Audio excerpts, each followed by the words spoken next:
Hi welcome back to our channel. నా పేరు బిందు. ఈరోజు వీడియోలో చిల్లీ చీజ్ పాస్తా చేస్తున్నాను. పాస్తా ఇష్టపడే వాళ్ళకి ఫుల్ లోడెడ్ చీజ్ వేసుకుని తింటే చాలా బాగుంటుంది కదా. సో ఈ రెసిపీ డెఫినెట్గా ట్రై చేయండి.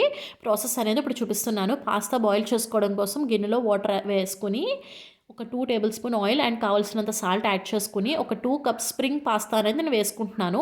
చాలా మోడల్స్ ఉంటాయి పాస్తాలో. నేను ఈ రకంగా తీసుకున్నాను అనమాట. 10 మినిట్స్ హై ఫ్లేమ్ మీద బాయిల్ చేసుకుంటే ఇలా 80% అనేది పాస్తా కుక్ అవుతుంది. సో ఇమీడియట్గా తీసేసుకొని కూల్ వాటర్ యాడ్ చేసుకుని ఒక గిన్నెలోకి అనేది వేసేసుకుంటున్నాను. అండ్ ఇప్పుడు ఆయిల్ యాడ్ చేసుకుని బాగా పాస్తాకి మిక్స్ చేసుకోవాలన్నమాట. మిక్స్ చేసుకుని పక్కన పెట్టేసుకొని ఇప్పుడు ప్యాన్లో 3 టేబుల్ స్పూన్ ఆయిల్ యాడ్ చేసుకొని ఫైన్గా చాప్ చేసుకున్న గార్లిక్ 2 టేబుల్ స్పూన్స్ అనేది యాడ్ చేసుకుంటున్నాను. అండ్ ఫైన్గా చాప్ చేసుకున్న 1 కప్ మీడియం సైజ్ ఆనియన్ కూడా యాడ్ చేసుకొని బాగా మిక్స్ చేసుకుంటున్నాను హై ఫ్లేమ్ మీద అనమాట. అండ్ ఇప్పుడు 3 గ్రీన్ చిల్లీస్ ఫైన్గా చాప్ చేసుకుని వేసుకున్నాను. And half cup capsicum, half cup frozen sweet corn అనమాట. ఇన్ కేస్ బాయిల్ చేసుకున్న స్వీట్ కార్న్ అయినా యాడ్ చేసుకోవచ్చు. ఇప్పుడు 1 spoon organo, half spoon pepper powder, half spoon chilli flakes, కావాల్సినంత సాల్ట్ యాడ్ చేసుకుని నేను ఓన్లీ స్టఫింగ్లోకే సాల్ట్ అనేది యాడ్ చేసుకున్నాను. సో సాల్ట్ అనేది కొంచెం తక్కువ యాడ్ చేసుకోవాలి.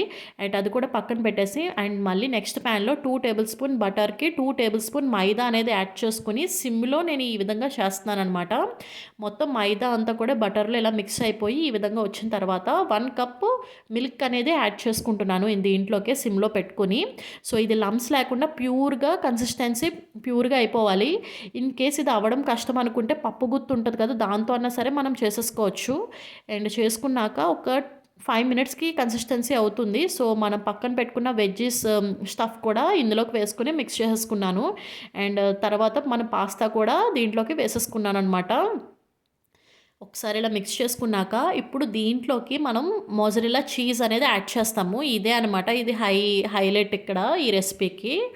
సో ఈ మోజరెల్లా చీజ్ అనేది మనకి నచ్చినంత చీజ్ అనేది మనం యాడ్ చేసుకోవచ్చు. అందుకే నేను సాల్ట్ అనేది తక్కువ యాడ్ చేసుకోమను, చీజ్లో సాల్ట్ ఉంటుంది కాబట్టి. సో ఒక్కసారి ఒక 5 మినిట్స్ మీడియం ఫ్లేమ్ మీద వదిలేస్తే మనకి చీజ్ అనేది మెల్ట్ అయిపోయి మనకి లోడెడ్ చీజ్ చిల్లీ పాస్తా అనేది రెడీ అయిపోతుంది. డెఫినెట్గా ట్రై చేయండి, చాలా బాగుంటుంది రెసిపీ. బాయ్.